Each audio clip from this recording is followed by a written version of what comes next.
Welcome to today's blog post where I'm going to be talking to you about solution-focused therapy. In my first video explaining the different types of therapy, I concentrated on person-centred.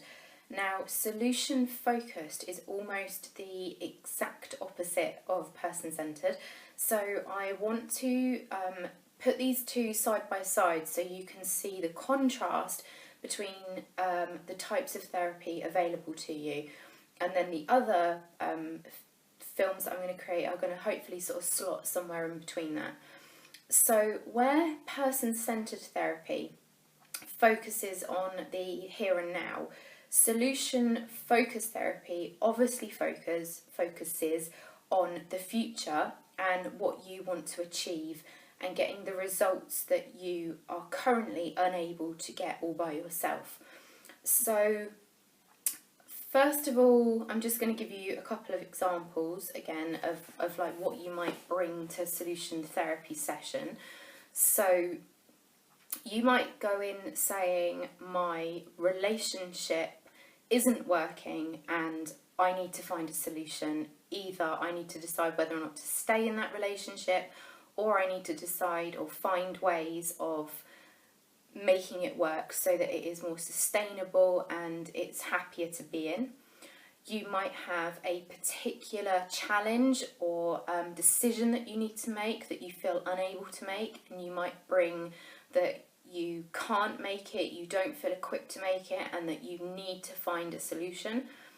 You might have a persisting problem, so something that has been going on for absolutely ages, and no matter what you've tried, you just can't move forward, and you just feel really stuck, and you want answers and you want help. So they're the kinds of things people might take to solution-focused therapy. The way in which a solution-focused therapist will work isn't by giving advice. It's important for me to point that out right at the start. So if you went in with your relationship, a solution-focused therapist isn't going to turn around and go, well, I think you should break up. That would be my solution. They're definitely not going to do that. They are going to work with you to help you find appropriate solutions, but by using really specific tools that makes it much easier for you to do that. So don't be disheartened thinking, well, I can't do it by myself already, so if they're not going to give me the answers, what's the point in going? There's tons of point in going, and I'm going to explain why.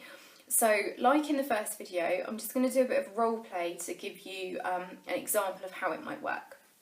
So let's take a relationship, why not?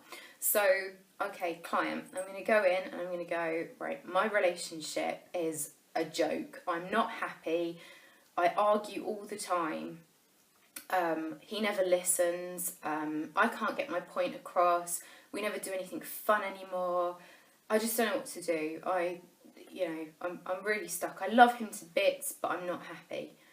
Solution-focused therapist might turn around then and say, okay, so really the thing that you're stuck with at the moment is the fact that you are in a relationship that makes you unhappy.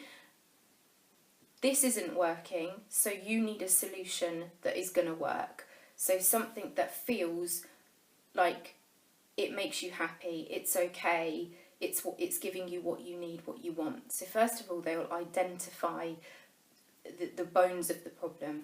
So you agree on that, and then you start to explore how that's going to unfold. So solution-focused therapists might say, okay, so if you can give me as much detail as you can on the problem that we're working with. So tell me all the things that you're not happy about at the moment.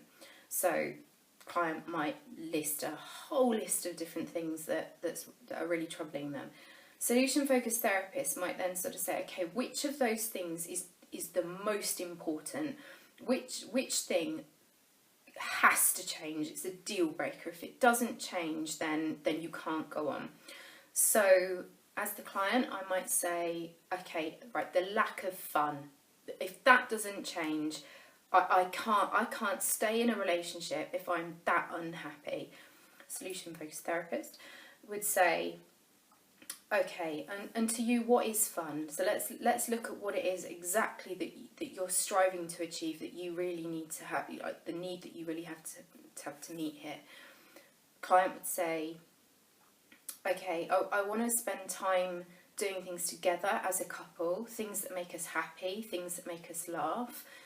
I want to have something outside of home life and work life, so something that really makes us feel together in a social respect.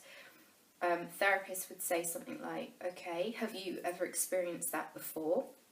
So client would say, well, yeah, when we first started dating, that box was ticked. We had a great social life. We felt fun all the time. Solution focused therapist. Okay, so what sort of things would you do then? Like, let's look at examples. Client, okay, so we'd go to the cinema. We used to go to an evening class together once a week. At weekends we'd take long walks. We used to talk a lot more then, and so sort of we were finding out about each other, and so that would make us laugh and smile as we were doing that. Therapists would say, I can really see that's really, as you're explaining that to me, you're lightening up and smiling, and the client would be like, yeah, it was really good. The therapist would say, so where did it change? What went wrong? The client would say, the pressures of life, they got in the way. We have more commitments, time's gone on, we know about each other, we're in a routine, we're in a bit of a rut. The therapist would say, so what kind of things might help take you out of that rut? Client might say, well, doing something different, doing something new, doing something we haven't done before. Therapist would say, okay, and what ideas would you have if I asked you kind of what things you could do now that are new and exciting? What might you come up with? Client might say, well, I'd really love to take dance classes and sort of learn how to dance as a couple. That would be really fun. And I think maybe if we got a dog, we'd start walking. We'd have a reason to go walking again. Okay, so you'd explore all sorts of different possibilities. Therapist might say, okay, and how does your partner feel about this? Client would say, well, he doesn't want to talk about it, he's a bit reserved.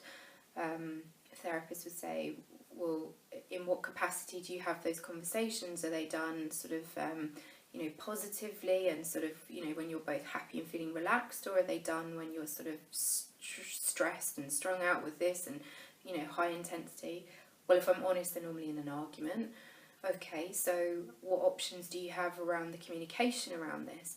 So, as you can see, it's not about going in there and giving definitive advice. It's very much about exploring the problem, but exploring it in a way that emphasises solutions, emphasises you looking at or identifying what isn't working, but the alternatives that could make it work. Comparison to person-centred is that a solution-focused therapist will again work with the problem that you bring and the topic that you bring. The difference is that a solution-focused therapist might hold you accountable. So from one session to another, at the beginning you will set goals and you will talk through the things you really want to achieve, and the solution-focused therapist might bring you back to that point. So they'll say, right, okay, so in the early stages of our work together, this was really important to you. Is that still the case? Is that still important to you? Do you still want to find a solution for that? How's that working out? Have you tried different things? Whereas a person-centred therapist wouldn't hold you accountable. You'd only work with what's happening on that day. So a solution-focused therapist would bounce you through different sessions to kind of keep you in check, essentially, and keep you focused on your goal. Equally, they would respect that if your goal changed at any time, so would their way of working with you to respect what is now new and what is now current and important. So there is a degree of it being in the now, but there's also a degree of, once you make that commitment and state what you want to change, they're going to help you to do that. So if you wobble and you kind of get a bit complacent and you don't follow through with things, they'll hold you to that, and they'll sort of say, like, why is that not working? And okay, if you've tried that and that didn't work, what can we do to change that? So it's a very different style of counselling, as you can probably tell if you've watched the other film. Plus points, I'd say, for people that are at their wits' end and just really need something to change quickly, this is brilliant.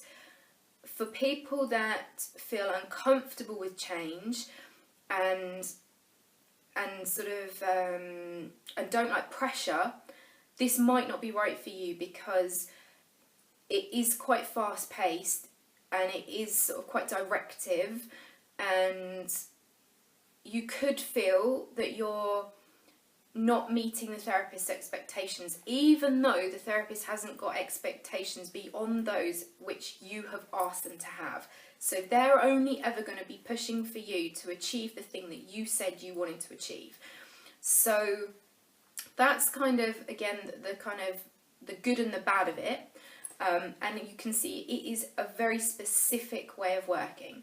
So I hope this has given you, again, a little insight into what solution focused therapy is all about. If you have questions, get in touch. I'm more than happy to explain this in more detail if you'd find that beneficial. For more information, you can visit us at whitebarntherapy.co.uk, or you can check out all my videos over at YouTube. Again, search White Barn Therapy. Hope you found this useful and helpful. Have a great day.